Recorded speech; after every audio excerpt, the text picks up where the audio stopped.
Muy bien, pues venga, vamos a ver los tres últimos temas del libro, ¿eh? De momento, el tema 16, titulado, fijaos, el estado, trata sobre el estado psicofísico del conductor. Bueno, ¿qué podemos introducir en este tema? Pues bueno, algo que no hace falta que os diga yo, pero bueno, es verdad que antes de ponernos al volante, ¿verdad? Conviene que la persona pues esté en unas condiciones tanto psicológicas como físicas adecuadas, ¿eh? Uno no puede subirse al coche un poquito de cualquier manera, ¿eh? Es lo que me vienen a decir aquí, ¿vale? Es por eso que en este tema pues tenemos todo el tema del alcohol, tenemos lo de las drogas, enfermedades, medicamentos, aparece el tabaco, el café, ¿vale? Entonces, todos tenéis, os envié el tema este 16, os hice un resumen, ¿vale? Más ampliado de lo que vamos a ver hoy. Ahora en la clase nos vamos a centrar en algo sobre lo que hay muchísimas preguntas, que es lo del tiempo de reacción, la distancia, ahora lo vemos, y alcoholemia, ¿vale? En la clase explicamos esto.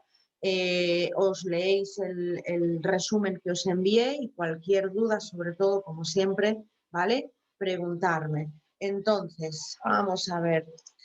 Fijaos, vamos a explicar cómo influyen las capacidades psicofísicas en la conducción. Es decir, vamos a ver, bueno, que claro que importa el cómo esté la persona, ¿no? Porque no es lo mismo conducir sin haber ingerido, por ejemplo, alcohol, que conducir bajo los efectos del alcohol. Esto en un momento dado pues nos puede traer problemas, ¿vale? Entonces, concretamente, ¿esto en qué consiste? Vamos a ponernos en situación, ¿vale? Estamos conduciendo y de buenas a primeras, ¿vale? De repente nos encontramos un obstáculo, ¿eh? Nos encontramos un obstáculo en la vía, ¿eh? Yo he puesto aquí un animal porque puedes encontrarte un animal que irrumpe, ¿verdad? Que aparece de manera, pues eso, repentina en la carretera, pero os podéis imaginar cualquier otra cosa, ¿eh? Puede ser un animal, puede ser que te encuentres a alguien cruzando la carretera en ese momento, puede ser que lo que encuentres sea un atasco, ¿vale?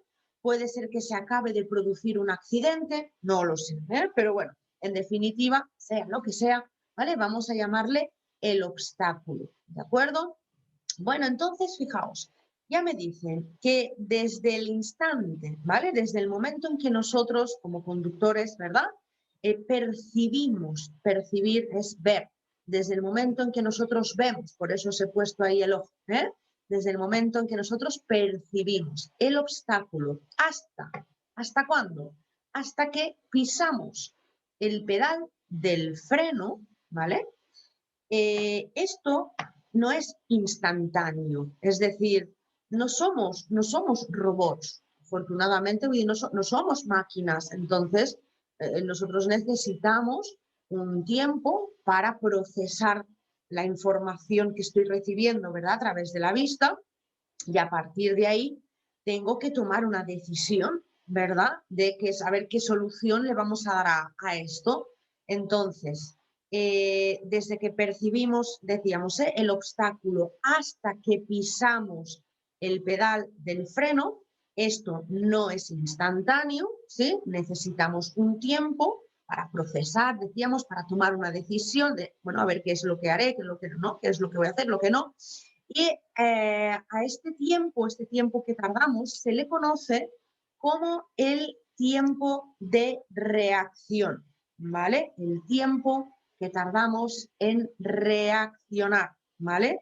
Dicho de otro modo, bueno, estos serían nuestros reflejos al volante, ¿de acuerdo? Nuestros reflejos al volante. Entonces, hay una pregunta que dice así, dice, ¿cuánto es el tiempo de reacción como media las personas? Dice, en condiciones normales. Bueno, a ver, ¿a qué se refieren cuando me dicen en condiciones, ¿no? Estando la persona en condiciones normales. Pues me están preguntando cuánto tardamos las personas en reaccionar, más o menos, estudios de laboratorio, que digo yo, pero estando en condiciones normales quiere decir habiendo descansado lo suficiente, no estar bajo los efectos del alcohol, ni de ningún tipo de droga, ni de ningún tipo de medicamento, vamos, estando bien, ¿sí?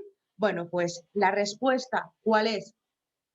Resulta que aproximadamente en condiciones normales las personas tardamos entre medio y un segundo en reaccionar, ¿vale? Con lo cual, repetimos de nuevo a la pregunta, ¿eh? ¿Cuánto es el tiempo de reacción como media en las personas estando en condiciones normales? Entre medio y un segundo. Entonces, bueno, ¿qué ocurre exactamente durante ese medio y un segundo? Un poquito lo que os decía, ¿no? Nosotros a través del sentido de la vista observamos el obstáculo y a partir de ahí, ¿vale? Mi cerebro tiene que analizar esta situación y tenemos que tomar una decisión, ¿eh? Hay que elaborar una respuesta y en este caso, ¿verdad? La respuesta va a ser pisar el pedal del freno, ¿vale?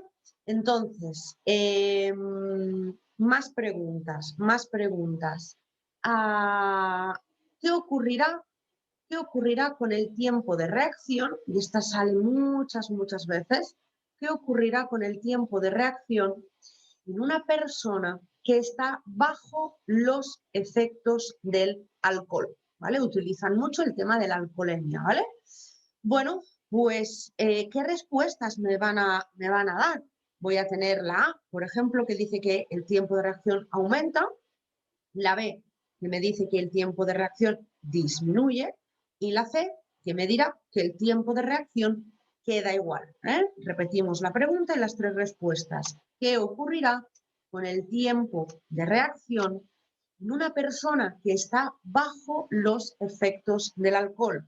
A, aumenta, B, disminuye, C, queda igual. Vale, la respuesta correcta es el aumenta, sería la A. El tiempo de reacción, cuando una persona está bajo los efectos del alcohol, esa persona, fijaos, va a tardar más en reaccionar, ¿vale? De ahí sacamos el aumenta, ¿vale? Lo digo de esta manera porque es verdad que esto es algo que si lo entendéis así al principio, pues bien, pero hay personas que por lo que sea, a cada uno nos cuesta más una cosa, ¿no?, que otra. Entonces hay personas que me dicen, ostras, Ana, no hay manera, esto del tiempo de reacción no me aclaro. Bueno, pues hay un pequeño truco que es lo que yo os comentaba. Cuando os encontréis este tipo de preguntas, ¿no? ¿Qué ocurrirá con el tiempo de reacción en una persona que está bajo los efectos del alcohol? ¿Qué ocurrirá con el tiempo de reacción en una persona que estaba bajo los efectos del cannabis, por ejemplo? ¿Qué ocurrirá con el tiempo de reacción en una persona que está fatigada, que se encuentra mal, que no ha descansado lo suficiente? Bueno, pues en todos estos casos, la persona, fijaos, utilizar estas palabras, haceros esta pregunta, ¿no? ¿El tardará más o tardará menos en reaccionar? Una persona que ha bebido, que está bajo los efectos del cannabis o que ha descansado muy poco, está fatigada, esa persona va a tardar más, ¿lo veis?, en reaccionar. Con lo cual, él tarda más en el test, ¿vale? La respuesta es el aumenta, ¿vale? Pero bueno, de todos modos, deciros que cuando, un poquito así con mis palabras, es que cuando hay algo que afecte a mi estado, que haga que yo no me encuentre bien, digamos, ¿vale? El tiempo de reacción siempre va a aumentar, ¿de acuerdo? Entonces, aparte del alcohol, aparte del cannabis, aparte de la fatiga, aparte de un resfriado, por ejemplo, cuando uno está resfriado, lo mismo, el tiempo de reacción aumenta, tardaremos más en reaccionar.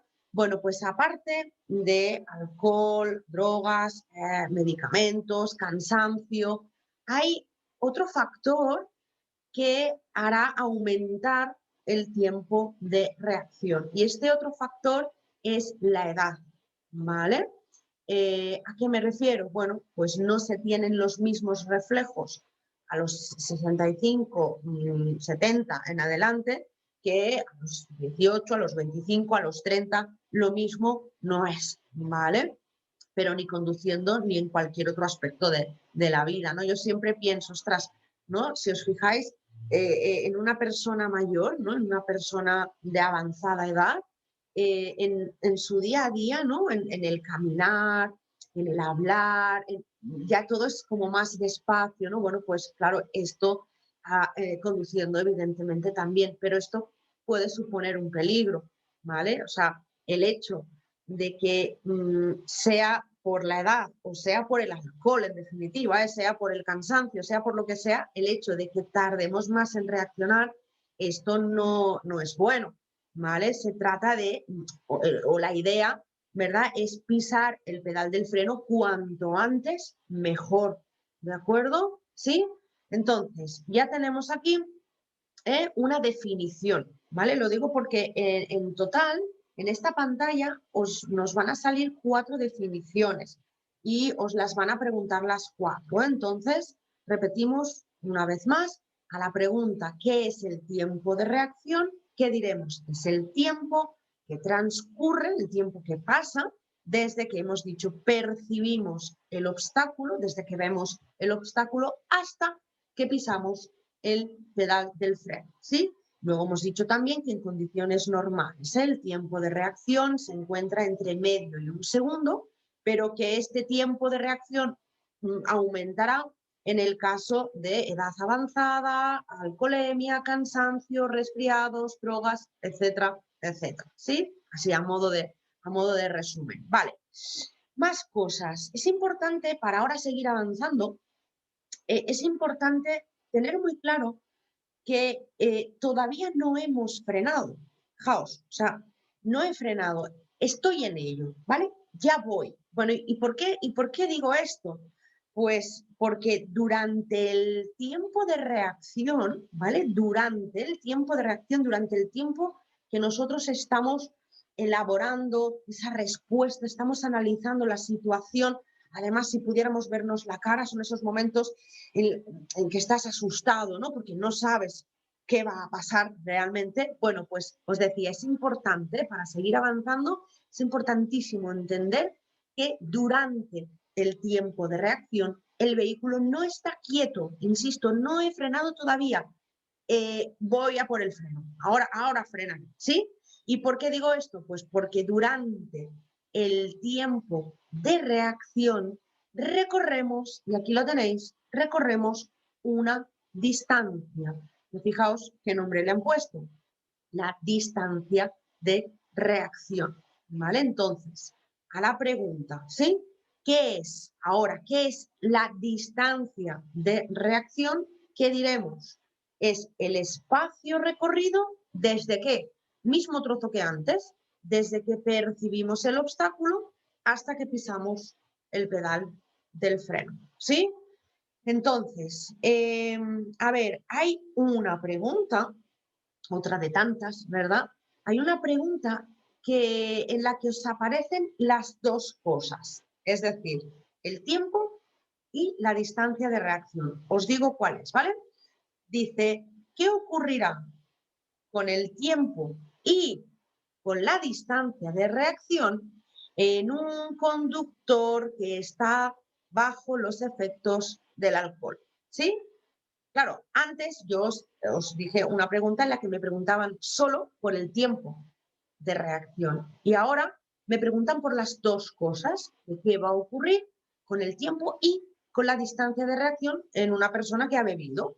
Bueno, pues veréis que hay distintas respuestas. ¿Cuál es la correcta? La correcta es aquella respuesta que me indica que tanto el tiempo como la distancia de reacción van a aumentar. Las dos cosas van a aumentar.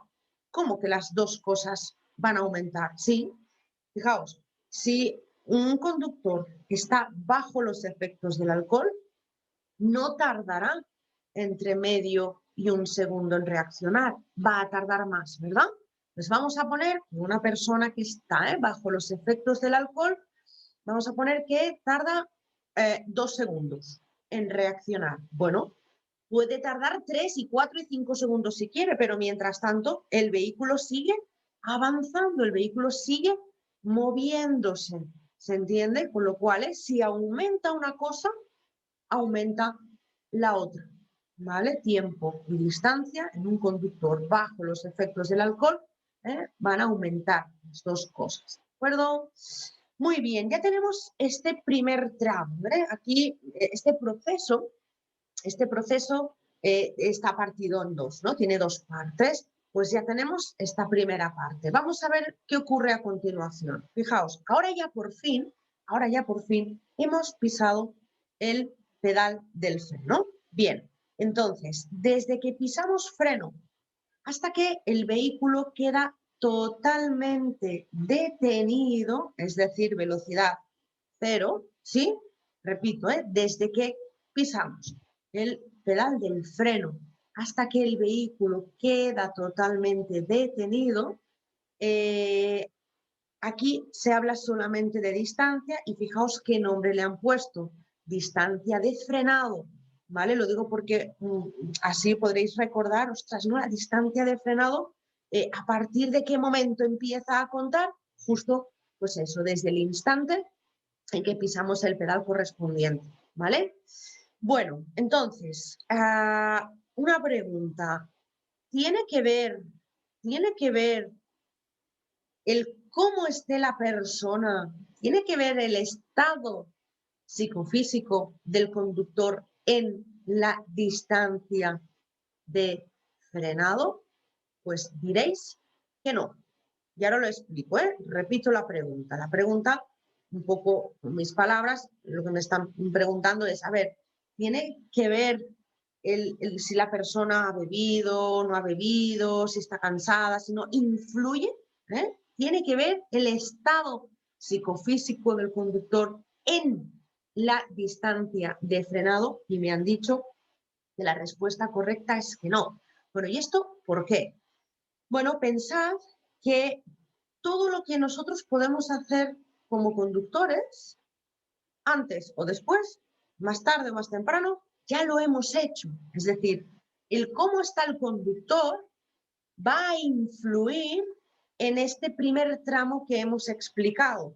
Repito, el cómo está el conductor lo hemos visto. Si el conductor ha bebido, aumenta el tiempo de reacción y aumenta la distancia, ¿sí? Entonces, quedaros con que el cómo esté la persona no influye en la distancia de frenado. Todo lo que nosotros podíamos, digamos, hacer, ya lo hemos hecho. Pero, claro, ocurre que justo desde el instante en el que pisamos freno, a ver, una vez pisas, ¿sí? Entonces, ¿de qué va a depender? De que la distancia de frenado sea mayor o sea menor, ¿vale? Va a depender de otros factores, pero insisto, no va a depender ya de la persona. Lo que nosotros podíamos hacer, como pisar el freno, ya lo hemos hecho, insisto, antes o después, más tarde o más temprano, pero ya por fin hemos pisado, con lo cual, repito una vez más, no influye el estado del conductor en la distancia de frenado. Influyen otras cosas, que es lo que vamos a explicar a continuación. Mirad, concretamente, en la distancia de frenado influyen 4 factores, ¿sí? Vamos a numerarlos. En primer lugar, en la distancia de frenado influye el estado del vehículo. A ver cómo están los amortiguadores, a ver cómo están los neumáticos, a ver cómo están las pastillas de freno. ¿Veis? Estado del vehículo, ¿sí? Otro factor que influye en la distancia de frenado, el estado de la vía, o el estado de la calzada.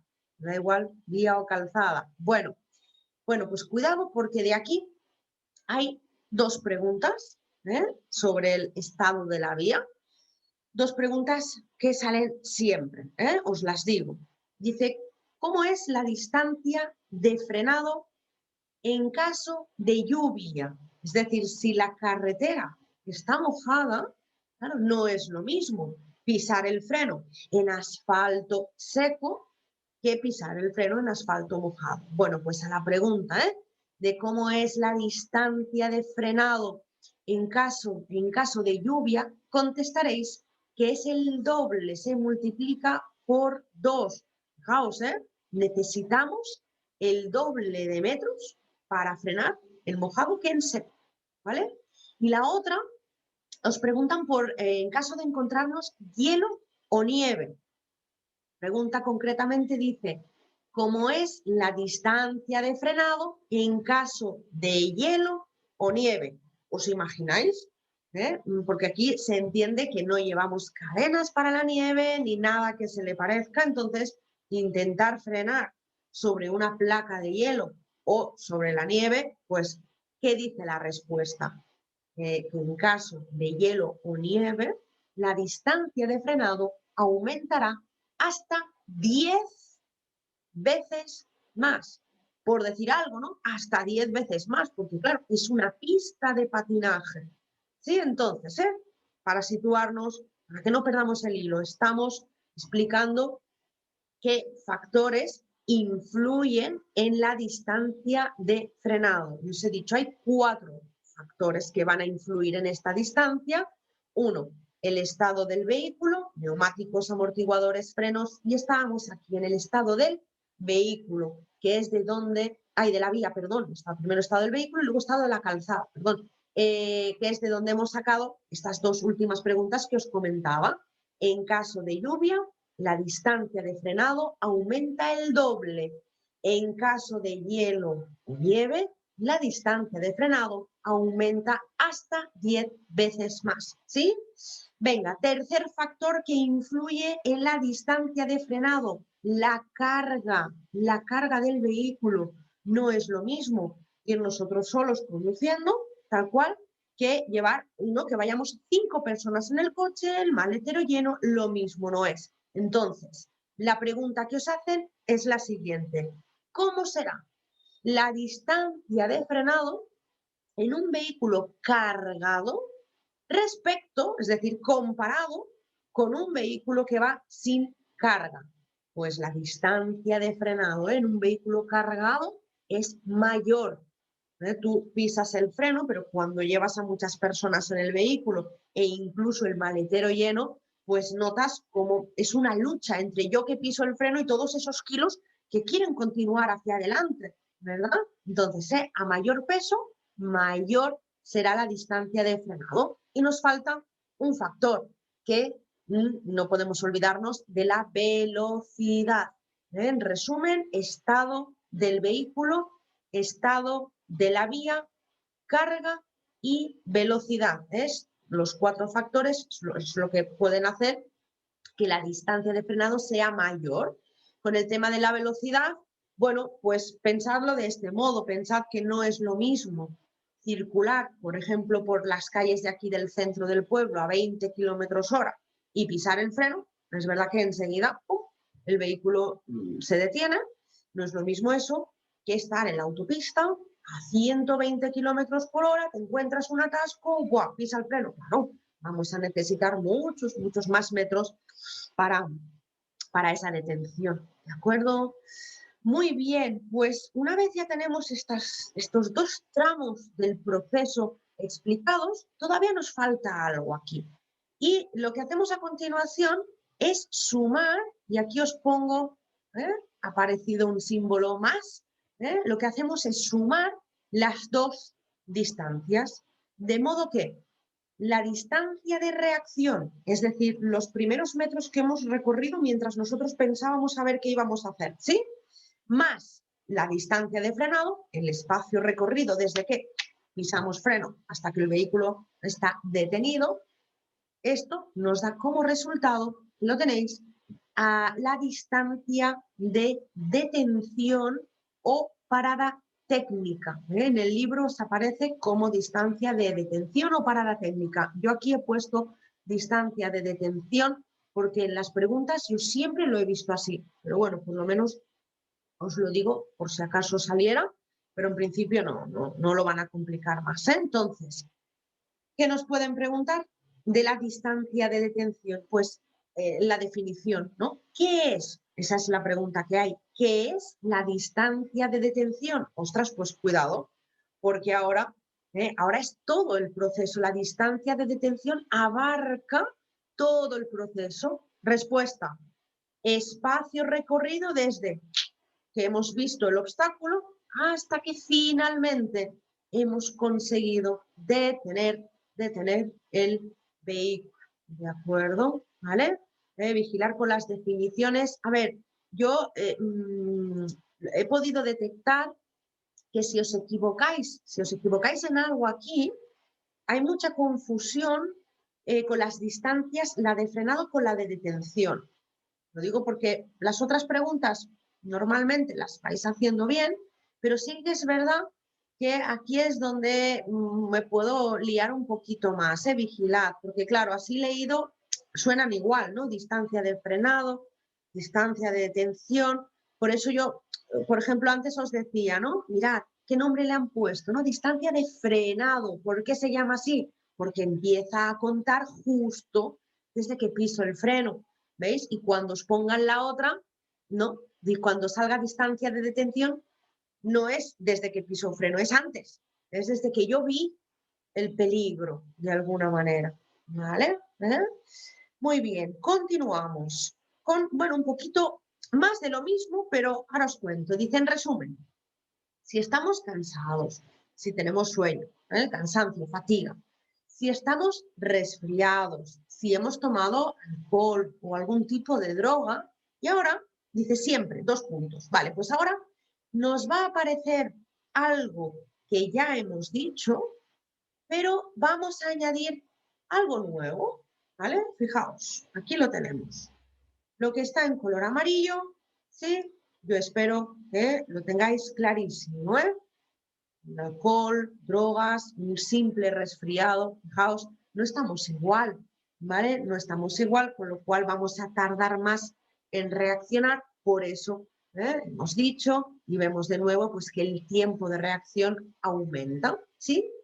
Pero tened cuidado cuando os pregunten por las capacidades, porque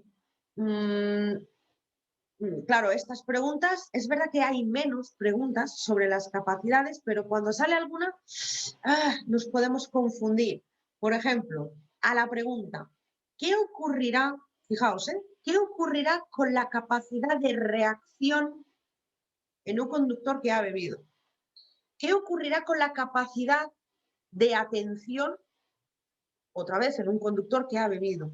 Y yo siempre os explico.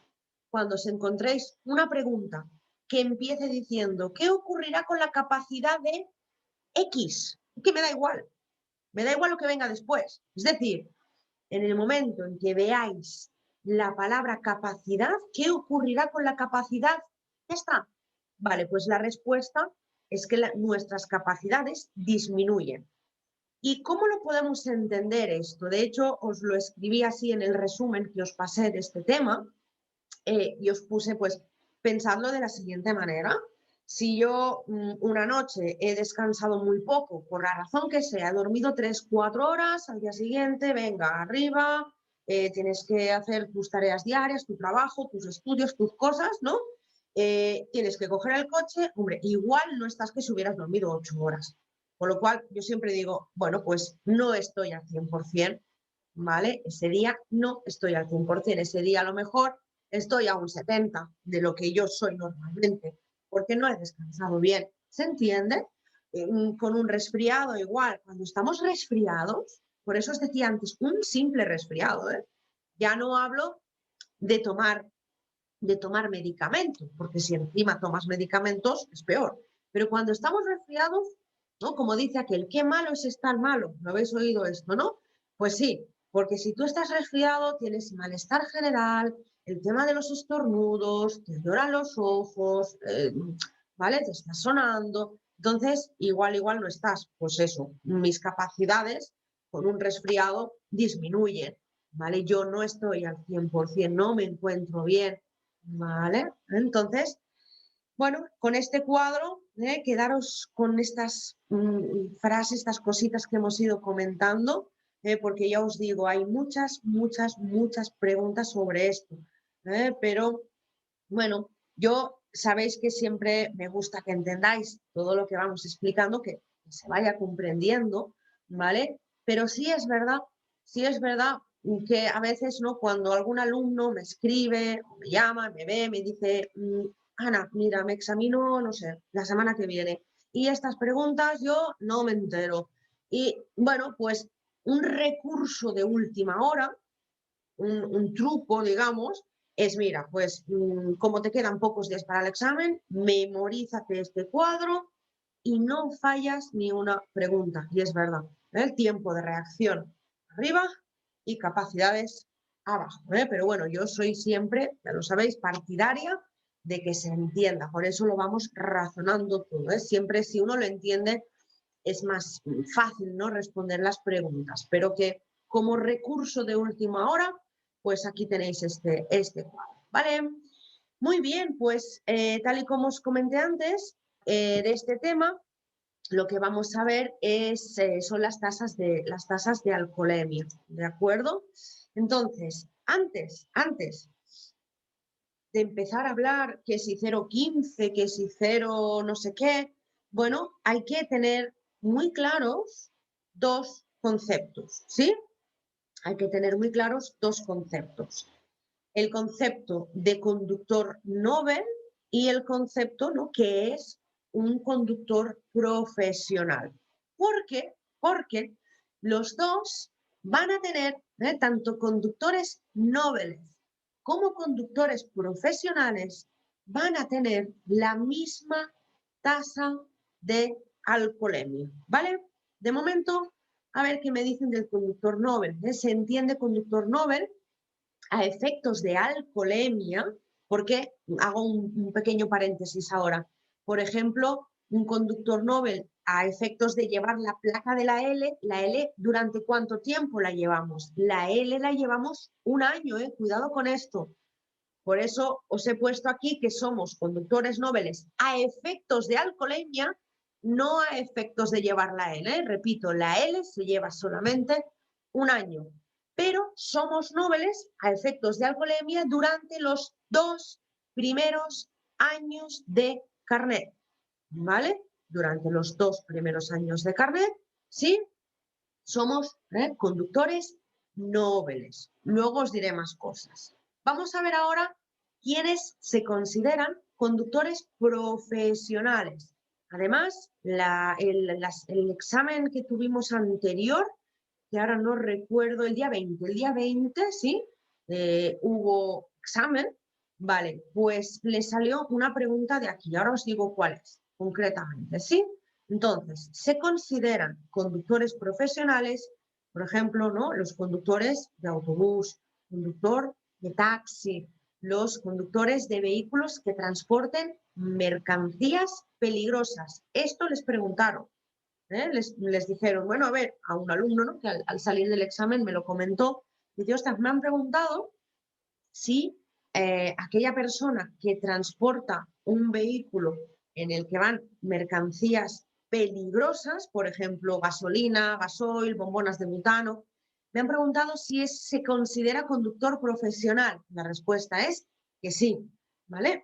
Luego, cuando se transportan mercancías que no sean peligrosas en vehículos de más de 3.500 kilos. Cuidado, porque si os dais cuenta, os he subrayado aquí mercancías peligrosas y aquí os he subrayado la palabra mercancías, porque la diferencia, y es un detalle importante, es que si yo transporto mercancías peligrosas en un vehículo, me da igual pequeño o grande, como estoy transportando mercancías peligrosas, me considero conductor profesional. Soy conductor profesional. Da igual que el vehículo supere los 3.500 kilos o no. Si transportamos mercancías peligrosas, somos conductores profesionales directamente, ¿sí? Ahora bien, si yo me dedico a transportar botellas de cava, por ejemplo, ¿vale?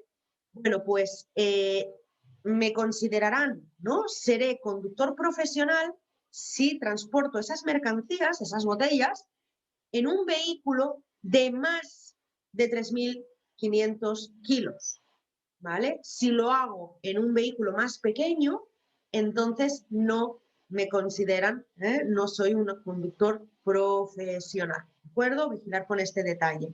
Luego los vehículos de policía, ambulancia, ¿no? Los que conducen vehículos de policía, ambulancia, bomberos, protección civil, es decir, los conocidos como vehículos prioritarios, que también los estuvimos viendo en el tema 2, ¿sí? Luego también los que los conductores que realizan transportes especiales. Ostras, ¿qué es esto? ¿Qué es un transporte especial? Por ejemplo, cuando hay que transportar una casa prefabricada, ¿veis? Seguro que habéis visto alguna vez un vehículo muy grande, muy grande, muy grande, muy grande y una casa encima. ¡Pam! ¿Sí? Bueno, pues el conductor, esos son transportes especiales, pues el conductor de ese vehículo también se considera conductor profesional. Y luego aquí estaríamos incluidos también pues los profesores que enseñamos a conducir, ¿vale? Bueno, una vez hemos aclarado estos dos conceptos, seguimos con lo que es la tabla, esto lo tenéis en el libro, ¿sí? De las tasas máximas de alcoholemia. A ver, os cuento, está claro que lo mejor, ¿verdad? Lo mejor sería pues que no haber tomado, ¿verdad? Alcohol, si nos tenemos que poner al volante, ¿no? De hecho hay una pregunta que dice, ¿cuál es la tasa ideal de alcoholemia? Pues hombre, la tasa ideal de alcoholemia es 0.0, ¿sí? Pero bueno, la Dirección General de Tráfico, pues de algún modo nos dice, a ver, te voy a dejar beber, entre comillas, pero un poquito, ¿vale? Entonces, es lo que se conocen pues, como las tasas máximas, ¿no? de alcoholemia. Fijaos que os tenéis que aprender las tasas máximas de alcoholemia tanto en aire como en sangre, ¿eh? A pesar de que es verdad que las pruebas de alcoholemia, como norma general, ¿sí? Se van a realizar mediante aire expirado, ¿vale? Pero bueno, de cara al examen teórico, os las tenéis que aprender tanto en aire como en sangre, ¿eh? Y ahora os enseñaré un truco también aquí, ¿sí? Pero vamos a aquí donde pone tipo de conductor, porque hay dos grupos. Vamos a pensar, y es así, ¿no? Son dos grupos de conductores. Y aunque suene raro lo que voy a decir ahora, vamos a hacerles referencia de este modo. Vamos a hablar de los de arriba y los de abajo, ¿vale? Arriba tenemos los conductores en general, incluidos los ciclistas, y abajo, ¿quién está? Abajo están los conductores profesionales y los conductores nobles, ¿sí? Que tal y como os dije antes, tienen la misma tasa de alcoholemia. Entonces, ¿por qué os digo los de arriba y los de abajo? Es para facilitaros el estudio, ni más ni menos por eso. Entonces, para que os sea más fácil memorizar esta tabla, los 4 números, porque ahora iremos poniendo aquí, habrá un total de 4 números. Bueno, pues pensar que a los que están arriba les van a dejar beber, vamos a decirlo así, les van a dejar beber un poquito más que los de abajo. Es decir, los números que tendremos en la parte de arriba de la tabla serán números más grandes que los que están debajo.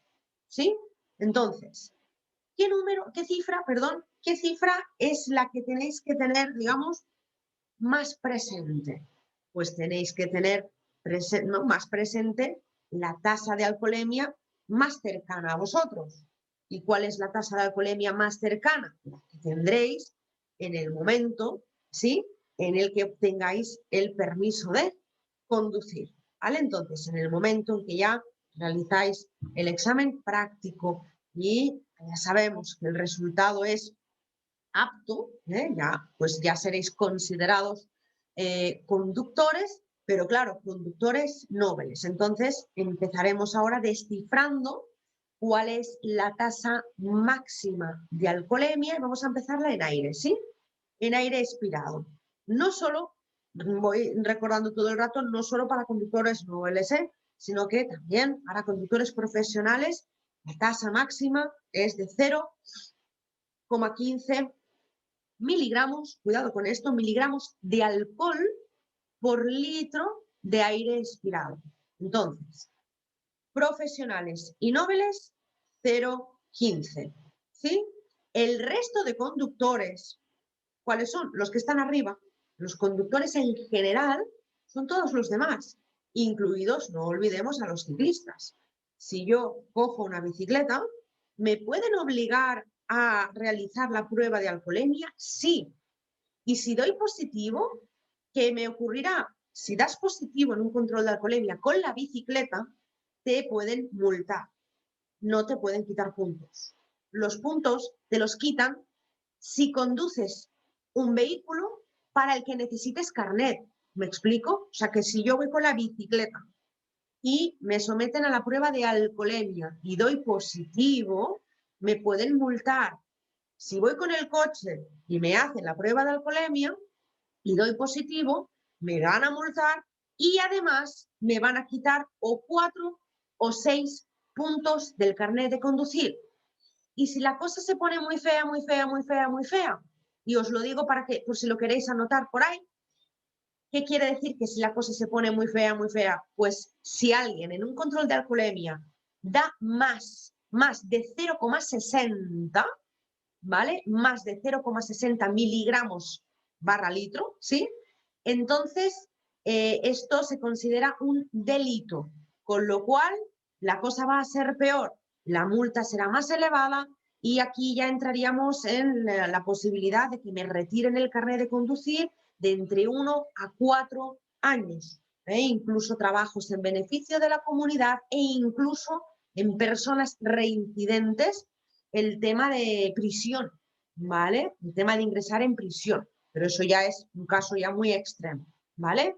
Entonces, para aprenderos, regresamos aquí a la tabla, para aprenderos estos 4 números. Empezad siempre, ¿vale? Por, como os decía, por la tasa de alcoholemia que vais a tener más cercana a vosotros, que es la de conductor Nobel. Entonces, 0,15, como conductores nobles, vosotros estaréis, hemos dicho, durante los 2 primeros años, un conductor Nobel estará en el grupo de abajo, ¿ya? Pero al cabo de 2 años, cuando pasen esos 2 años, ¿dónde estaremos? Nos vamos arriba, ¿vale? Entonces, arriba, una vez ya han transcurrido esos 2 años, ya no tengo el 0,15. ¿Qué tasa máxima de alcoholemia tendremos? Pues vais a hacer una cosa muy fácil. Vamos a cambiar este 1 por un 2, ¿vale? O sea, que os haga, ¿no?, lo de los 2 años, transcurridos los 2 años, pues el 2 este es el que ponemos aquí. En vez del 1, cambiamos, sustituimos el 1 por el 2. Entonces, durante los 2 primeros años de carnet, estaréis abajo, con una tasa de alcoholemia de 0,15 miligramos de alcohol por litro de aire. Al cabo de 2 años nos vamos arriba y en esta ocasión, ante un control de alcoholemia, pues bueno, la tasa máxima es de 0,25. 0,25 si tú das, si no eres Nobel, por ejemplo, y tienes la tasa de 0,25 y soplas en un control de alcoholemia, si das 0,25, eso no es un positivo. 0,26 ya sí, ¿de acuerdo? O sea, estos números, o si sois nobles, ¿vale? Cuando seáis nobles, ante un control de alcoholemia, si dais 0,15, eso no se considera positivo, ¿vale? Ahora, 0,16, ya sí, ya te pueden multar, ya te pueden quitar puntos, ¿vale? Bueno, pues tenemos el 0,15 durante los 2 primeros años de carnet, luego ya nos vamos arriba con una tasa de 0,25, bien. Y ahora, ¿cómo me las aprendo? Las tasas estas, ¿cómo me las aprendo en sangre? Muy fácil. Mirad, vamos a hacer el doble. 0,25, el doble, 0,50. 0,15, el doble, ahí lo tenéis, 0,30, ¿vale? Pero, otra cosa más, no es suficiente con que os aprendáis los números, ¿vale? Sino que Fijaos que en sangre, cuando miramos las tasas en sangre, se habla de gramos, son gramos de alcohol por litro de sangre y en aire son miligramos. Entonces, tened cuidado. Aquí hay varios trucos, os los digo, ¿vale? Por ejemplo, podemos pensar en que la palabra sangre, ¿veis? Y si la pensamos en catalán, ¿sí? Sang acaba con G. Me da igual, de una manera o de otra, la palabra sangre contiene la G. Entonces, esto os puede hacer recordar, sangre, gramos. Luego hay muchos alumnos que me dicen lo siguiente, y es un buen truco también. Me dicen, mira, yo me lo he aprendido así. Me dicen, mira, sangre es una palabra, una letra, la G. Y aire expirado, ¿veis? Dos palabras, aire expirado, dos letras, MG. Bueno, pues si la cuestión es que os acordéis de todos estos detalles, ¿de acuerdo? Pues muy bien, damos por finalizado con esto el tema 16, ¿de acuerdo? Y ahora un segundito que os voy a compartir el tema siguiente. Vamos allá. Venga, el tema 17. ¿Tema 17 de qué trata? Pues fijaos el título, ¿no? Dice conducción en situaciones de riesgo. Bueno, ¿y de qué vamos a hablar?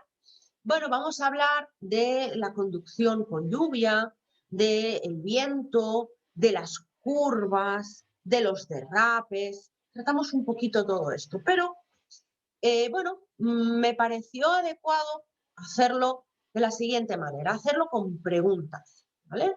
Más que nada, bueno, ya que se acerca el final del libro y es un tema también que veréis, espero no equivocarme, que no os va a costar. Entonces yo lo que he hecho es copiar, ¿vale? Copiar 5 preguntas, una de la lluvia, una de las curvas, un poquito una de cada, 5 preguntas de los test de AEOL, ¿vale? O sea que las preguntas que veremos ahora os las vais a encontrar también cuando hagáis los test de la app, ¿vale? De la aplicación de AEOL. Entonces, yo voy a poner la pregunta, voy a dejar, o la leo, ¿vale? Voy a leer la pregunta y las respuestas y, bueno, os diré cuál es la correcta y entonces os explicaré más cositas, ¿de acuerdo? Venga, a ver qué tal. Por ejemplo, la pregunta número 1 dice, en una curva hay más riesgo de accidente cuando A, cuando se toma a velocidad reducida. La B dice cuando el radio de la curva es pequeño. Y la C, cuando el radio de la curva es grande. A ver, me están preguntando que cuándo es más peligrosa una curva, ¿no? Cuándo tengo más posibilidades, el riesgo es cuándo tengo más posibilidades de tener un accidente. Bueno, pues a ver si la habéis acertado. La respuesta correcta es la B. Una curva es más peligrosa cuando tiene el radio pequeño.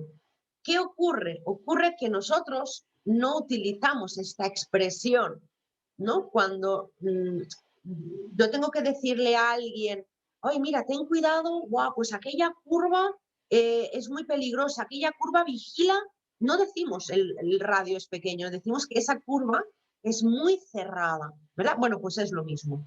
Hablar de curva cerrada y hablar o decir que una curva tiene radio pequeño es exactamente lo mismo. Las curvas son más peligrosas. Y entonces ahora os voy a explicar más cosas de las curvas, ¿vale? Mirad, cuando nosotros trazamos una curva, se generan dos fuerzas, ¿vale? Aparecen dos fuerzas, que las tenéis aquí representadas con dos flechas, la flecha de color rojo y la flecha de color azul, ¿sí? Entonces, repito, cuando nosotros trazamos una curva, se generan dos fuerzas. Una, la fuerza centrífuga. Fijaos, la fuerza centrífuga, ¿cuál es la definición? Me dicen que la fuerza centrífuga es la tendencia del vehículo a seguir ¿cómo? A seguir en línea recta.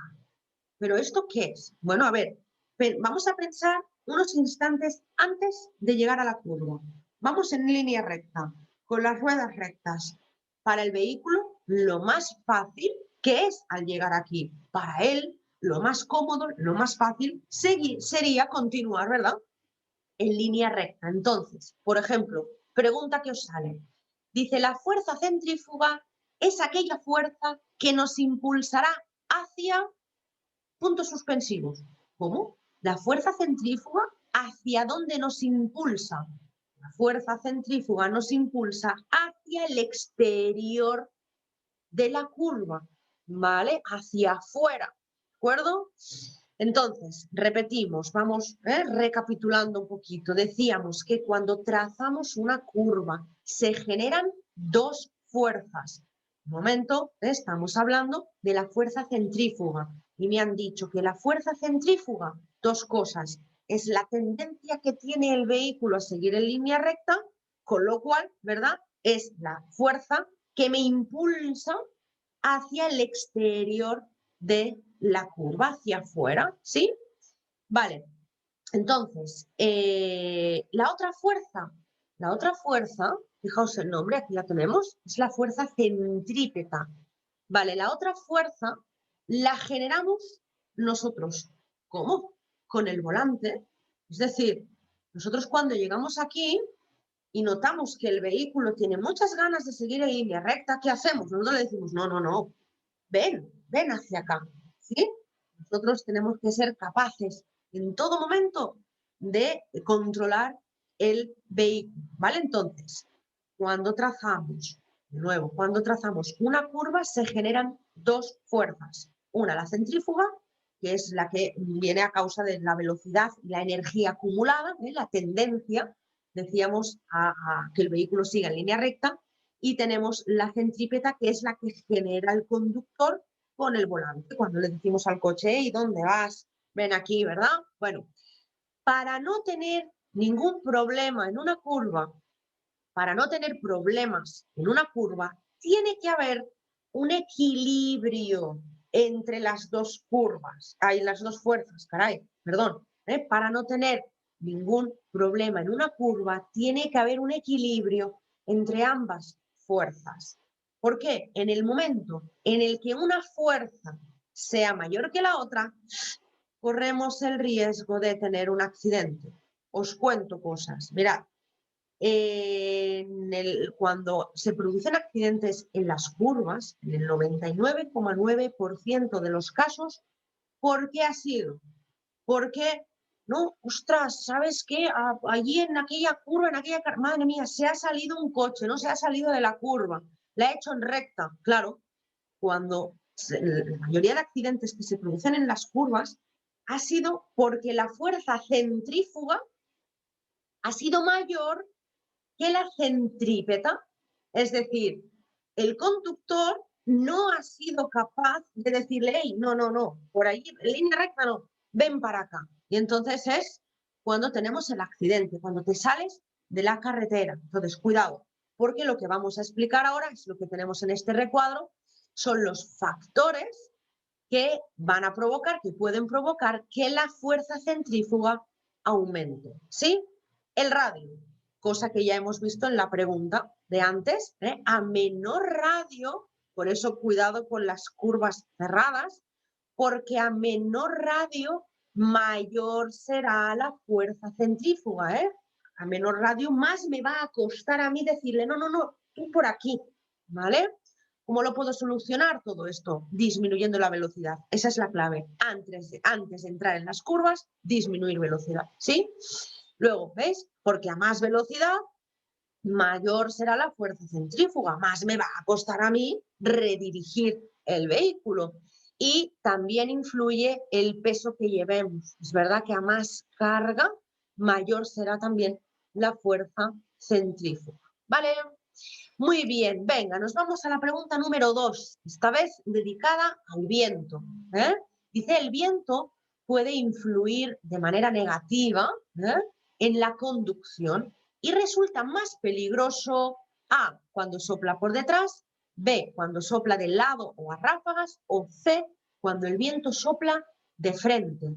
Bueno, imagino que estaréis de acuerdo conmigo en que realmente es peligroso el viento cuando sopla de lado o a ráfagas, porque no sabes por qué lado te va a soplar. Y en estos casos, cuando se circula con fuertes ráfagas de viento, es importante sujetar el volante con firmeza, sujetar, no relajar los brazos, ¿vale? Sujetar el volante con firmeza y si, por ejemplo, vamos a pensar que estamos en la autopista a 120 kilómetros por hora y de buenas a primeras, fuertes ráfagas de viento, depende de la zona por la que pases, ¿verdad? Bueno, pues si veo que a 120 kilómetros por hora no soy capaz de controlar el vehículo porque unas veces me viene el viento de un lado, otras veces me sopla el viento de otro, bueno, pues solución, de nuevo, disminuir la velocidad. Si tengo que circular a 100 y en cuarta, 80 y en cuarta y quedarme en el carril de la derecha, en la autopista, pues vale, pero cuidado porque es verdad que es peligroso conducir con fuertes rachas de viento. Por cierto, si os preguntan a qué vehículos les afecta más el tema este del viento, contestaréis a los vehículos de dos ruedas, os imagináis, ¿no? Una bicicleta, un ciclomotor, una moto circulando con fuertes ráfagas de viento y no solo los vehículos de dos ruedas son los más afectados, sino que además los vehículos que arrastran un remolque. ¿Sabéis por qué? Imaginaos, ¿no? Un coche y un remolque. Yo voy conduciendo el coche, fuertes ráfagas de viento. Bueno, yo con el volante puedo controlar más o menos el coche, pero el remolque, clic, clic, clic, clic, clic, clic, clic, se irá moviendo y puede moverme a mí también. O sea que cuidado, cuidado con fuertes ráfagas de viento si conducimos vehículos de dos ruedas o arrastramos un remolque. ¿Vale? Muy bien, pasamos a la pregunta número 3, en este caso dedicada a los derrapes. Muy interesante, dice, si se produce un derrape, ahora os explicaré cosas, en las ruedas traseras, un derrape consiste en la pérdida total de adherencia del neumático, ¿no? Entre el neumático y la calzada. O sea, cuando las ruedas derrapan, no se adhieren, no se agarran a la carretera, resbalan, ¿vale? Entonces, lo más habitual es que si nos derrapan algunas ruedas, lo hagan las ruedas traseras, porque las ruedas traseras, digamos, es más fácil que pierdan el contacto con el suelo. Las ruedas delanteras no es imposible, pero es más difícil, porque delante tienes el peso del motor, el peso del, no solo el motor, todos sus componentes, batería y demás, con lo cual al haber más peso delante, claro, es difícil, no imposible, pero es difícil, es más difícil derrapar con las ruedas delanteras. Por eso, todas las preguntas que tenéis 3 o 4 preguntitas en total sobre derrapes, en todas os dirán esto, ¿no? Si se produce un derrape, ¿ves? En las ruedas traseras, vale. Y ahora vamos a ver qué solución le damos al derrape. La A me dice dejar de acelerar, quita el pie del acelerador, no frenes y, importante el volante, dice girar el volante hacia el lado que derrapan las ruedas.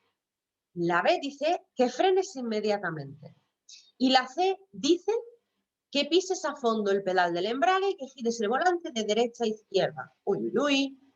Bueno, mirad, os voy a dar un truco, ahora os lo explicaré, porque quiero que lo entendáis, pero os voy a dar un truco para las preguntas de derrapes. Cuando una respuesta diga que pisemos algún pedal, no es. Es decir, vamos a descartar aquí respuestas. A ver, la A me dice que pise algo, me dice que no acelere, que no frene, por lo tanto esta no pinta mal. La B dice frena, bueno, pues esta no puede ser. Y la C dice pisa el embrague, tampoco puede ser. Con lo cual, la respuesta correcta, ahora lo explicamos, pero como truco, nos puede venir bien, con preguntas de estas de los derrapes, aquellas respuestas que os digan pisa esto, pisa lo otro, pisa, no, no pises nada. Y vamos a explicarlo bien con esto, ¿eh? Pero veis, yo he querido poneros esta imagen abajo de los 3 pedales de un vehículo. A la izquierda el pedal del embrague, en el medio el freno de servicio, freno de pie, y a la derecha el acelerador. ¿Y veis? Los 3 tachados. No pises nada. Pero os tengo que explicar el por qué, ¿vale? Entonces, vamos a hacer lo siguiente. Cuando nosotros notamos que algo no va bien, en este caso, ¿no? Que las ruedas, fijaos en el dibujo, ¿no? Las ruedas traseras están derrapando y entonces la parte trasera del vehículo, ¿hacia dónde se nos va? En este caso se nos está yendo, la parte trasera del vehículo se nos va hacia la derecha, ¿verdad? Vale, vamos a explicar por separado qué hacer con el volante, es decir, qué hacemos con las manos y luego qué hacemos con los pies, si os parece, ¿sí? En el momento en que noto, detecto que la parte trasera del vehículo se me va hacia la derecha, volante, lo vamos a girar hacia el mismo lado del derrape. Es decir, ¿veis? Si os fijáis en las ruedas delanteras, las ruedas directrices, ¿sí? Las estamos orientando hacia el mismo lado del derrape, porque es la manera de volver el coche a su sitio. Pero claro, es verdad que una vez ya tengamos el coche en nuestro sitio, lo que se hace después es el contravolante. Izquierda, derecha, izquierda, sí, pero aquí es muy, muy importante y es lo que os van a preguntar. Es muy importante saber, tener muy claro hacia dónde hacer el primer giro de volante. Como el primer giro de volante lo hagas mal, ya estás, ¿vale? Entonces, fijaos, hemos dicho que si la parte trasera del vehículo se me va hacia la derecha, primer giro de volante hacia la derecha. Si se nos va hacia la izquierda, primer giro de volante hacia la izquierda, ¿sí? Esto es lo que haríamos con las manos, con los brazos. Ahora, con los pies. Os decía, ¿no? Que el truco para acertar estas preguntas es que descartar todas aquellas respuestas en las que diga pisa freno, pisa lo otro, pisa, pisa. No, no piso nada. Me dicen, si recordáis la respuesta que me daban por buena, me decían, deja de acelerar. Bueno, es verdad que esto probablemente lo vamos a hacer de manera inconsciente. O sea, imaginaos, ¿no? Vamos conduciendo, la parte trasera del vehículo se me va hacia la derecha, estoy perdiendo el control del coche, automáticamente, sí, vamos a dejar de acelerar. Bien, vamos al embrague. ¿Por qué me decía? Porque una respuesta decía que pisáramos el embrague y no es correcto. No tengo que pisar nada. Me guardo el freno para el final, ¿eh? Dejamos de acelerar. ¿Por qué no pisar el embrague? Porque si pisamos solo el embrague, el vehículo lo que va a hacer es ir todavía más deprisa, ¿vale? Esto lo podréis experimentar cuando hagáis prácticas. Veréis que a veces pues, os equivocáis cuando estáis aprendiendo. Evidentemente, cuando aprendemos, uno aprende a base de equivocarse, ¿no? Y es verdad que a veces os ocurrirá que en algún lugar pisaréis el embrague solo y ¡uf! ¡Ostras! ¿Qué pasa? El coche va más deprisa hoy, ¿vale? Por eso, cuando estamos derrapando no hay que pisar el embrague. Yo lo que no quiero es ir más deprisa, al revés, ¿vale? Pero fijaos que incluso me dicen, no se te ocurra pisar el freno. Y para mí es de lo más importante esto. Porque si nos están derrapando las ruedas, me dicen no, no, no y no. Ningún pedal, pero sobre todo, no frenes. Y esto es difícil, ¿verdad? De no hacerlo, porque pues hay que intentar quitar los pies de todos los pedales, no piso nada, porque no hay que pisar el freno durante el derrape, porque hemos dicho que cuando las ruedas están derrapando, están en el aire, ¿verdad? ¿Sí? Pues ocurre una cosa, y creo que es muy interesante esto que lo sepáis. Cuando las ruedas están en el aire, si nosotros pisamos el freno, el sistema ABS no funciona. ¿Recordáis lo que era el sistema ABS? El sistema anti-bloqueo. Entonces, ¿qué puede ocurrir? Tengo las ruedas en el aire, ¿sí? Se están resbalando sobre la carretera. Si yo piso freno, lo piso fuerte, el sistema ABS no funciona, con lo cual tengo el riesgo de bloquear las ruedas. Y si bloqueo las ruedas, pierdo dirección. O sea, que si piso freno, como el ABS no funciona, bloquearé ruedas y entonces no podré ni siquiera girar el volante. Ojo, ¿eh? ¿Veis por qué es tan importante el mentalizarnos de, vale, si alguna vez me ocurre esto, nada, quito los pies de los pedales y me ocupo bien del tema del volante, porque como pisemos algún pedal y sobre todo el freno, estamos perdidos, ¿vale? Estamos perdidos. Molt bé, pregunta número 4. Dice la conducción con lluvia o nieve, ¿en qué momento es más peligroso? Bueno, vamos a leer. Dice, cuando caen los primeros copos o las primeras gotas de lluvia, cuando la carretera está ya completamente mojada, o la C, cuando llueve después de haber nevado. O sea, primero nevó y luego llovió. Bueno, no sé si os habéis encontrado haciendo test, no sé si os habéis encontrado ya esta pregunta. Normalmente, cuando uno la lee por primera vez, gustan las 3 respuestas y esto es un problema, porque normalmente pues solemos estar entre 2. Estoy entre esta y esta, ¿no? Pero ostras, que te gusten las 3 respuestas es un verdadero problema. Bueno, yo os voy a enseñar cuál es ahora la correcta y por qué no son las otras 2. Mirad, me dicen que el momento más peligroso es cuando empiezan a caer los primeros copos de nieve, las primeras gotas de lluvia. Os explico el porqué y luego os digo por qué, insisto, por qué no son las otras 2. Vale, mirad, a más días que pasan sin llover, más sucia está la carretera. Entonces, en el momento en el que empiezan a caer esas gotitas de lluvia, esas gotas de lluvia hacen saltar la porquería, la suciedad de los poros del asfalto. Entonces, esas primeras gotas de lluvia se mezclan con la suciedad, gotas de aceite, insectos, manchas, bueno, porquería en general. Bueno, pues se produce como una especie de fango, de barro, ¿vale? Y eso es sumamente deslizante, es muy resbaladizo, ¿vale? Entonces, el problema no es solo este. Fijaos, vamos a 120 kilómetros por hora en la autopista, ¿vale? No está lloviendo. Nosotros también, ¿sí? Y de buenas a primeras nos caen unas gotitas en el cristal. Vale, ¿cuántos conductores al ver 4 gotas en el cristal disminuyen la velocidad?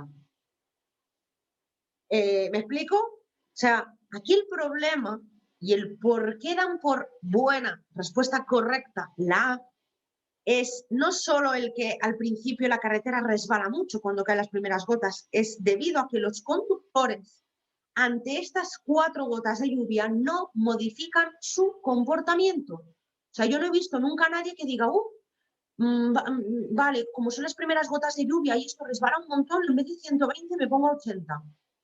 Es más, fijaos cómo somos el ser humano, ¿verdad? ¿Qué se suele decir? Se suele hacer el comentario siguiente, se dice, bueno, son 4 gotas, pero ¿qué hacemos? Decimos, ¿no? Son 4 gotas, pero ¿sabes qué? Voy a darme prisa antes de que caiga el chaparrón. Ostras, y encima cogemos y vamos más deprisa todavía. ¿Se entiende? Aquí el problema está en el comportamiento de los conductores, que como vemos 4 gotitas en el cristal, no le damos importancia y nosotros seguimos igual. ¿Se entiende? Fijaos, ¿por qué no es la B? La B dice, cuando la carretera está ya completamente mojada, ya se ha limpiado la carretera y ya lleva lloviendo un rato, tú ya ves, ¿me explico? O la C, fijaos, la C, si primero nevó, primero cayó una nevada y después a los días todavía con nieve en las calles, llueve. Y encima voy yo y tengo el valor de coger el coche, ya, pero voy a 20, ya veo que hay peligro, aquí ya lo veo la nieve, veo la lluvia, ¿me explico? Es importante, fijaos, el saber descartar y analizar las respuestas, ¿de acuerdo? Venga, y con esta terminamos el tema 17. Dice la pregunta número 5. En caso de nieve, para mejorar, claro, la adherencia, ¿ves? El contacto entre el neumático y la calzada. Es obligatorio colocar las cadenas ¿en qué ruedas? Me dicen A, ruedas directrices, B, ruedas delanteras, C, ruedas motrices. Vale. Os voy a dar un truco aquí. También os voy a hacer ver una cosa, más bien. Las ruedas directrices, ¿cuáles son? Son las ruedas delanteras, ¿sí? Con lo cual, la A y la B me están diciendo lo mismo. Con lo cual, cuando dos respuestas me dicen lo mismo, no puede ser ninguna de las dos. Entonces, la respuesta correcta es la C. Las cadenas solamente son obligatorias en las ruedas motrices. Entonces, si yo tengo dos cadenas, hombre, lo mejor sería que lleváramos 4, pero las obligatorias son 2. Entonces, si tengo dos cadenas, ¿dónde las pongo? En las motrices. No contestéis nunca delante, detrás. Vosotros contestad siempre en las motrices. Porque la Dirección General de Tráfico no sabe si yo tengo un vehículo de tracción o tengo un vehículo de propulsión. ¿Os acordáis? Entonces, por eso la respuesta es: coloca las cadenas en las ruedas motrices. Que tengo un vehículo de tracción. ¿Cuáles eran las motrices? Las delanteras, entonces pondré esas dos cadenas delante. Si tengo un vehículo de propulsión, ¿cuáles son las ruedas motrices? Las traseras, entonces le pondré ahí las cadenas. ¿Se entiende? Pero nunca con estas preguntas de las cadenas no pongáis delante, detrás. No, no os liéis. ¿Vale? Contestad en las ruedas motrices, que son las ruedas que reciben la fuerza del motor. ¿Sí? Y entonces, para ampliar aquí un poquito más la información, os he puesto, pues, vamos a ver que no solo existen las cadenas para circular sobre la nieve, ¿veis? También existen los neumáticos de invierno o neumáticos especiales M y S. Lo de la M y la S vienen de la palabra mud y snow en inglés. Neumáticos especiales para el barro y especialmente para la nieve. Fijaos que tienen una banda de rodadura distinta a lo que es un neumático convencional. De hecho, los neumáticos de invierno, para poder utilizarlos, tienen que tener una profundidad mínima de 4 milímetros. El neumático normal que vimos en su momento, la profundidad mínima era de 1,6, pero estos, como son especiales para barro y nieve, profundidad mínima de 4 milímetros. Además de las cadenas, además de los neumáticos especiales o de invierno, también existen los neumáticos con clavos, ¿vale? Esto, aquí tenéis un par de imágenes, ¿vale? Neumáticos con clavos, esto es bastante nuevo, ¿vale? Hay un total de 9 clavos y, bueno, son 3 piezas, tiene que ser, bueno, más práctico, En definitiva, neumáticos con clavos, claro. Si no tienes cadenas, pero tienes neumáticos con clavos, pues claro que vas a poder circular, Recordad, por cierto, no he dicho nada, antes lo digo ahora, las señales redondas y azules son señales de obligación. Entonces, yo al ver esta señal, ¿qué tengo que entender? Que a partir de aquí, obligatorias las cadenas o algún dispositivo homologado como los que estamos viendo. Es decir, si no tengo cadenas, ¿podré entrar con neumáticos de invierno? Sí. Y si no tengo cadenas, si no tengo neumáticos de invierno, ¿podré circular con neumáticos con clavos? Claro que sí. Y si no tengo nada de lo anterior, pero tengo fundas para el hielo o la nieve, perfecto. Todo esto se consideran dispositivos homologados, es decir, sustituyen a las cadenas. Pero hay algo que quiero que sepáis, que no se considera un dispositivo homologado, ¿vale? No sustituye, esto no sustituye a las cadenas. Estos son conocidas como la cadena líquida, ¿no?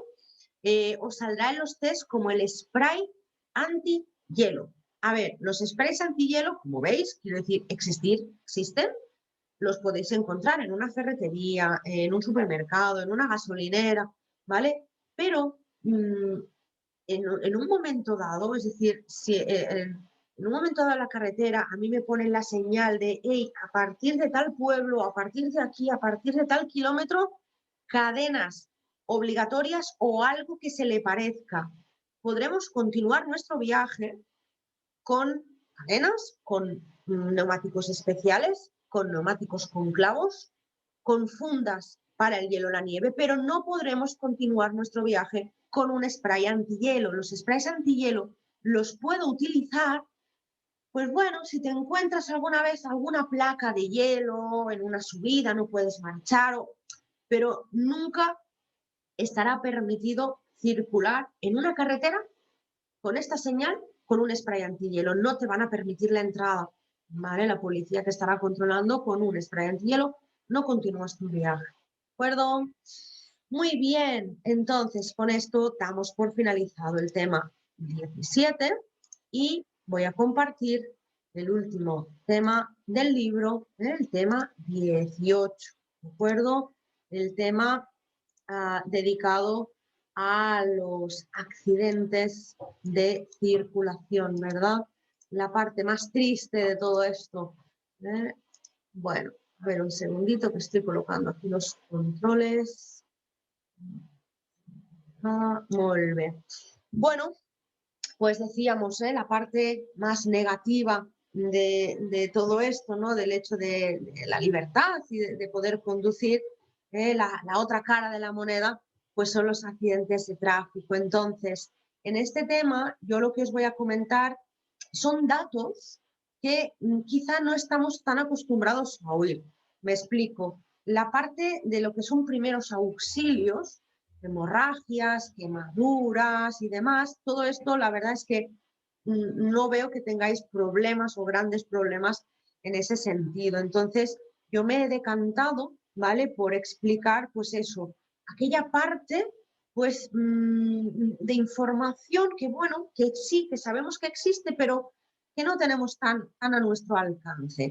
Entonces, me refiero a información como la siguiente, y todo esto van a ser preguntas, ¿sí?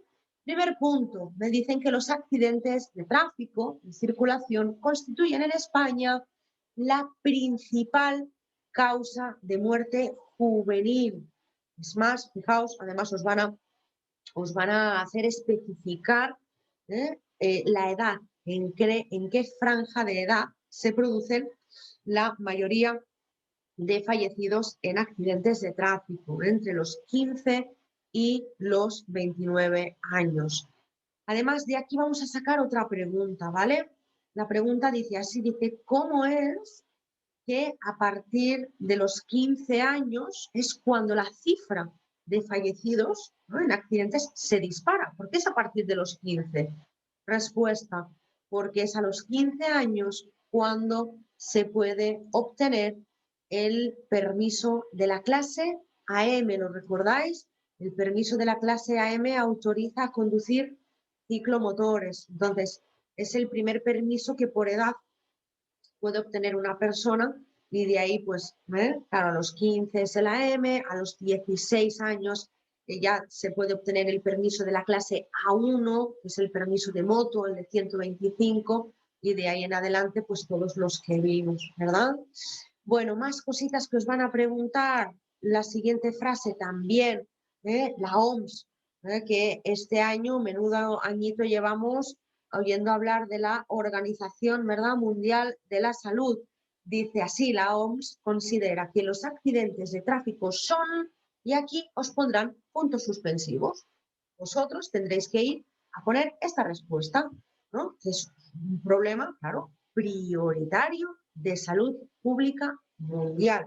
Es un problema prioritario. Cuidado aquí, porque hay una respuesta que os ponen, muchos picáis, que dice que la OMS considera que los accidentes de tráfico son, y ponéis, son la primera causa de muerte a nivel mundial. Mentira.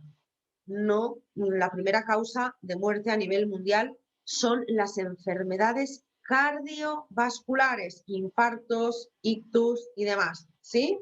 Entonces, no son la primera causa de muerte a nivel mundial, pero sí es algo a tener en cuenta. Y desde la OMS y desde todas las organizaciones, de Dirección General de Tráfico, las instituciones como por ejemplo habéis visto por la tele en Antena 3 es la fundación de Ponle Freno, desde las autoescuelas, los profesores, todos y desde todos y cada uno de nosotros tenemos que poner nuestro granito de arena por intentar pues disminuir el número de fallecidos en accidentes de tráfico. ¿Vale? O sea, es algo a tener en cuenta, hay que luchar por ello, ¿sí? Más cositas, muchas preguntas también sobre los factores. Muchos de vosotros me decís, ay, esto me han preguntado no sé qué de los factores. ¿Qué es esto de los factores? Fijaos, dice, ¿qué factores intervienen en los accidentes de tráfico? Bueno, vamos a hacerlo muy, muy fácil. Fijaos, cuando se produce un accidente de tráfico, me voy a encontrar como mínimo estas tres cosas. Tiene que haber una persona, ¿no? ¿Vale? Pues ya lo tenemos ahí, el factor humano, el conductor.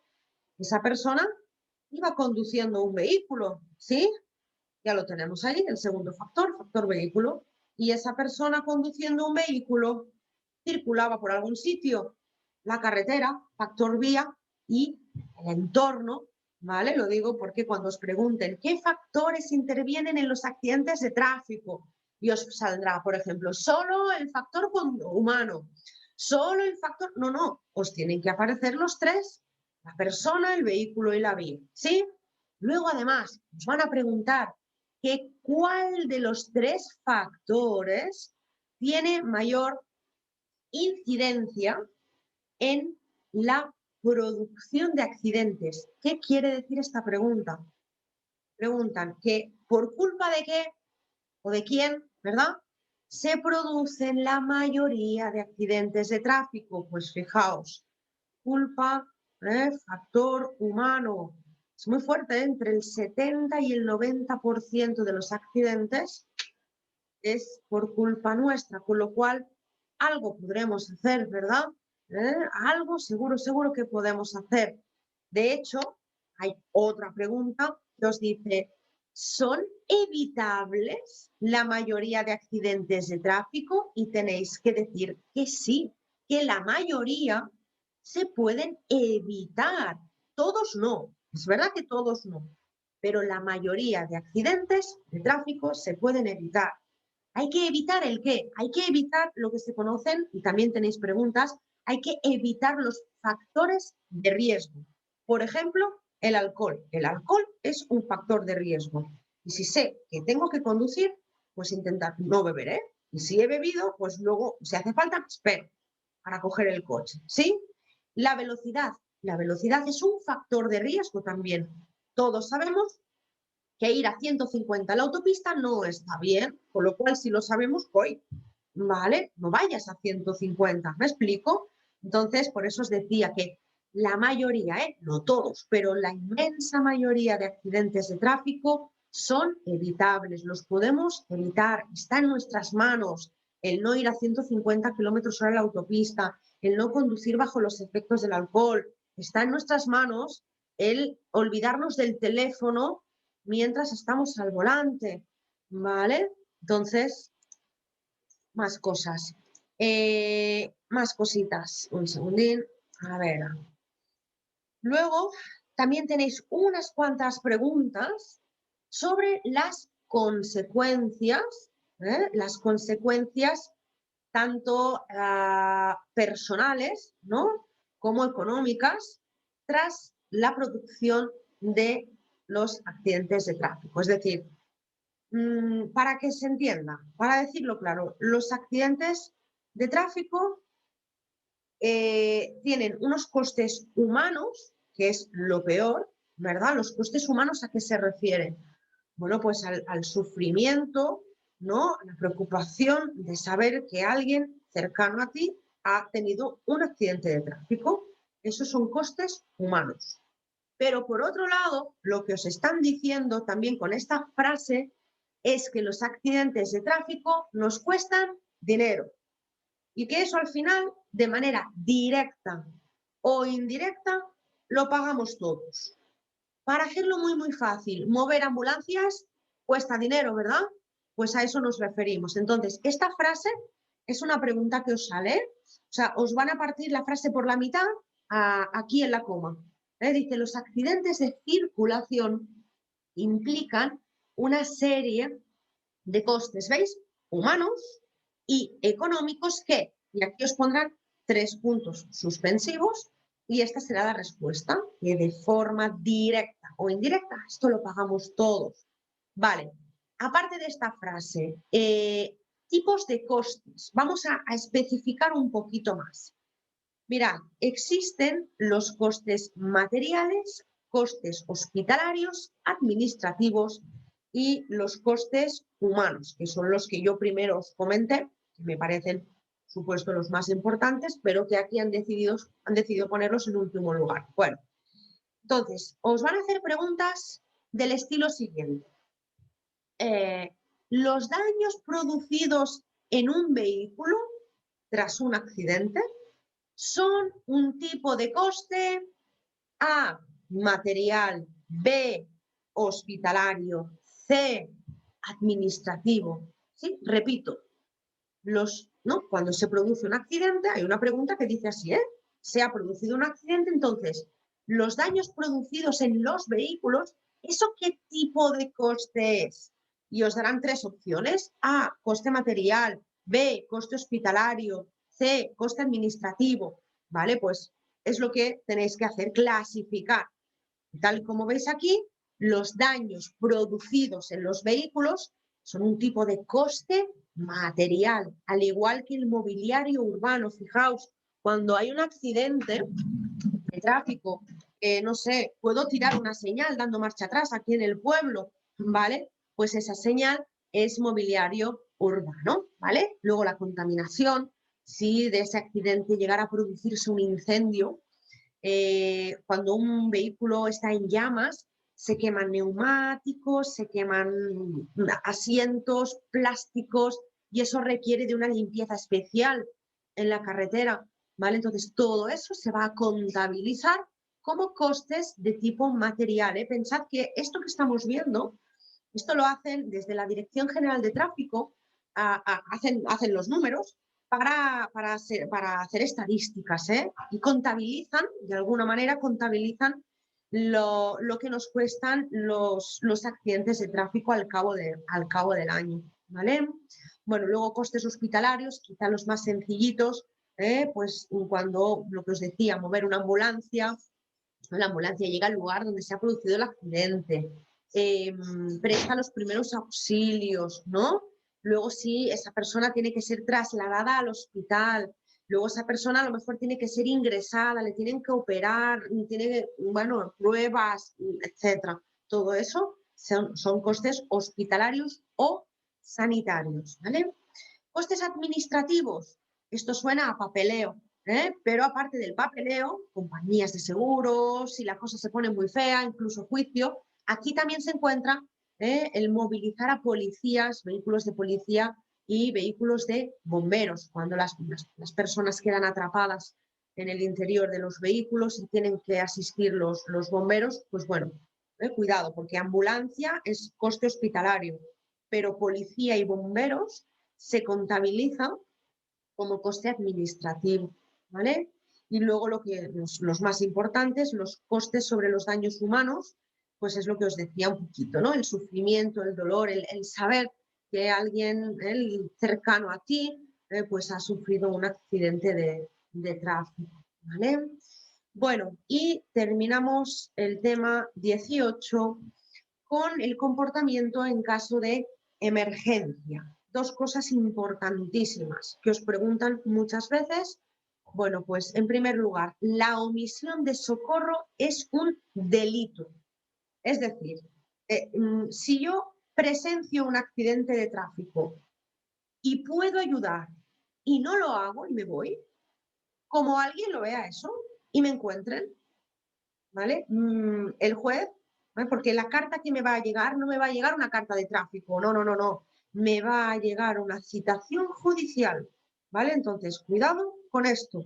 Fijaos, aunque no estemos implicados en el accidente, Os he dicho que si nosotros presenciamos, si somos los primeros en presenciar un accidente de tráfico y podemos ayudar y no lo hacemos y nos vamos, es lo mismo para un juez. Lo estás haciendo igual de mal que si tú tienes un accidente de tráfico y te das a la fuga. Eso es un delito, ¿vale? Y nos van a imputar, pues eso, un delito contra la seguridad del tráfico. Para un juez somos unos delincuentes. Fijaos la palabra delito, delincuente, ¿vale? Y luego hay un protocolo, que os lo preguntan también, os decía muchas veces, ¿no? Ante un accidente es importante seguir un protocolo de actuación. Bueno, son una serie de pautas, una serie de pasos que conviene conocer, ¿verdad? El primero es la P de proteger, bueno, el protocolo se le conoce como el PAS, la P viene de proteger, la A viene de alertar o avisar y la S de socorrer. Bueno, vamos a ver un poquito de cada uno de estos pasos.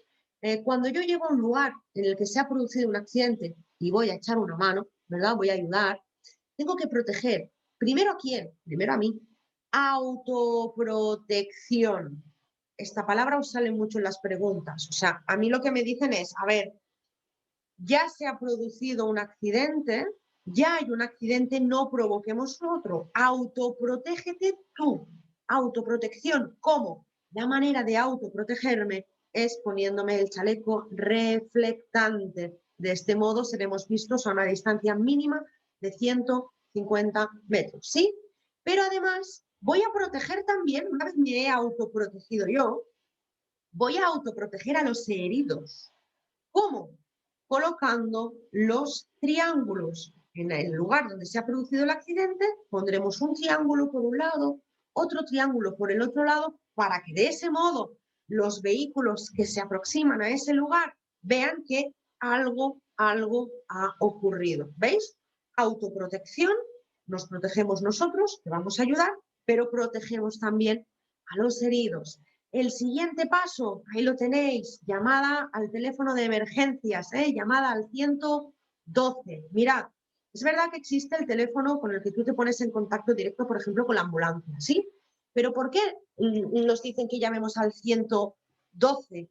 Porque el 112, fijaos, tiene una serie de características. Mirad, el 112 es un servicio integral, es decir, que cuando tú llamas al 112, se coordinan, ellos coordinan policía, ambulancia, bomberos, lo coordinan todo. Con lo cual, si llamas a ambulancias, claro, solo estás llamando a la ambulancia. De ahí la importancia del 112. Es un servicio integral, coordina policía, ambulancia, bomberos. Es un servicio, bueno, es un teléfono, de hecho, que es válido en toda Europa, ¿sí? Además, es un número de teléfono al que podemos llamar aunque no tengamos cobertura. ¿Sabéis esto también? Y también es bueno que es gratuito. Es bueno saber que es un teléfono gratuito. Fijaos, servicio integral, válido en toda Europa. Podemos llamar al 112 aunque no tengamos cobertura y es un número de teléfono gratuito, con lo cual, pues ahí, no lo olvidéis, al 112. Y luego algo ya más, pues eso, la parte más delicada es la de los primeros auxilios, la de socorrer, ¿vale? La de prestar los primeros auxilios. A ver, aquí lo que tenéis que tener muy claro de cara a las preguntas es que si hay alguien herido en el interior de un vehículo o un motorista que se ha caído de la moto o si yo no tengo conocimientos de primeros auxilios, no tocaré absolutamente nada. Con hacer los dos primeros pasos que hemos dicho, hemos hecho muchísimo. Yo siempre digo que mejor o peor, más nerviosos o menos nerviosos, pero todos seremos capaces de ponernos un chaleco, poner dos triángulos y telefonazo al 112. Hasta ahí, es verdad, todos, mejor o peor, todos somos capaces. Luego ya el tema de socorrer, eso es otra historia. Si no sabemos hacer nada, no tocamos nada. Solo hay un caso, ¿vale? Solo hay un caso, y con esto terminaremos, en el que tendremos que sacar a los heridos del vehículo. Y es en caso de que el vehículo esté en llamas, fijaos, y siempre y cuando no pongamos en riesgo nuestra vida, ¿vale? Lo digo porque esa pregunta también la tenéis. Entonces, si no tenemos conocimientos de primeros auxilios, no tocaremos absolutamente nada, salvo que se trate de un vehículo que está en llamas. Ahí, y siempre y cuando nuestra vida no esté en peligro, nuestra vida no corra peligro. ¿De acuerdo? Muy bien, pues hasta aquí el tema 18. Vamos a detener la